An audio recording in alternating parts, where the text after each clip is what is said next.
আপনি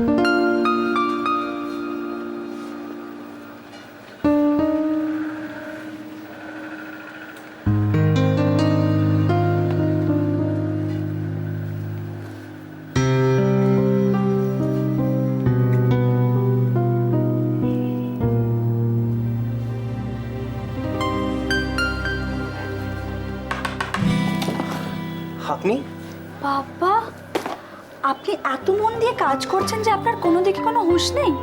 দোকানে ঢুকে দুটো বই কেউ নিয়ে গেলে তো আপনি টেরই পাবেন না।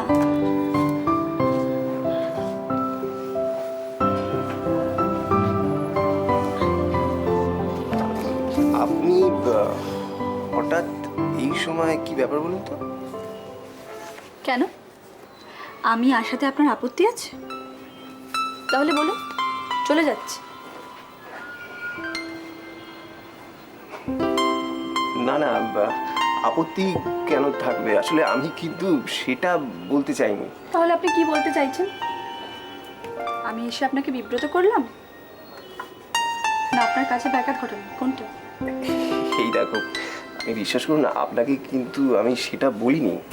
তাহলে আমি আসাতে আপনি এত বিব্রত বোধ করছেন কেন? আপনি আমাকে দেখে তো একটু খুশি বলে মনে হচ্ছে না। আচ্ছা, আপনি তো আশ্চর্য। রজত বাবু, আপনার দোকানে এত বইয়ের কালেকশন, বন্ধু হিসেবে দু একটা বই পড়ার অনুমতি নিশ্চয়ই আমার আছে। এই বাবা, আপনি এইভাবে বলছেন কেন? আমি তো আপনাকে বলেছি যে যখন ইচ্ছে যতক্ষণ পারেন আপনি এখানে এসে বই পড়তে পারেন, এমনকি দরকার পড়লে আপনি বাড়িতেও নিয়ে যেতে পারেন। তবে পড়ার পর কিন্তু ফেরতটা দিতে হবে। সত্যি বলছেন? আপনি কিন্তু আমাকে বাঁচালেন, আমি একেবারে নিশ্চিন্ত হলাম। আসলে আপনি আমার কথাটার ভুল মানে করছিলেন, কারণ আপনার তো এই সময় এখানে আসার কথা নয়। আচ্ছা, আপনার কি আজকে কোনো অ্যাসাইনমেন্ট নেই? ছিল, যাইনি, ইচ্ছা করছে না, ভালো লাগছে না। ভালো লাগছে না? কেন, শরীর টরীর খারাপ হলো নাকি? না না, আমার শরীর একদম ঠিক, আমি ফিট আছি। হ্যাঁ, অবশ্য আপনি ডাক্তার, আপনি ভালো বুঝবেন। আসলে কি বলুন তো, ওই কোনো রোগ বেশি দিন চেপে রাখতে নেই, জানেন তো? বেশি দিন চেপে রাখলে সেই রোগটা আরো বেড়ে যায়। কি মুশকিল বলুন তো, বলছি আমি একদম সুস্থ, আমার কিচ্ছু হয়নি।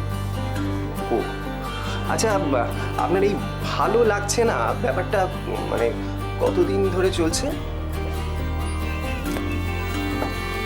আগে হতো না, ইদানিং দু একদিন হলো খুব হচ্ছে, কিছুই ভালো লাগছে না। লক্ষণটা বুঝলেন খুব একটা ভালো নয়, আপনি ডাক্তার দেখান। ঠিক আছে, ডাক্তার দেখাবো, কিন্তু আপনি কি আমাকে এইভাবে শুধু জেরাই করে যাবেন, না এক কাপ কফিও খাওয়াবেন? Sorry sorry sorry sorry sorry, ভুল হয়ে গেছে, আমি একটু দাঁড়ান, আমি আনিয়ে দিচ্ছি, ঠিক আছে?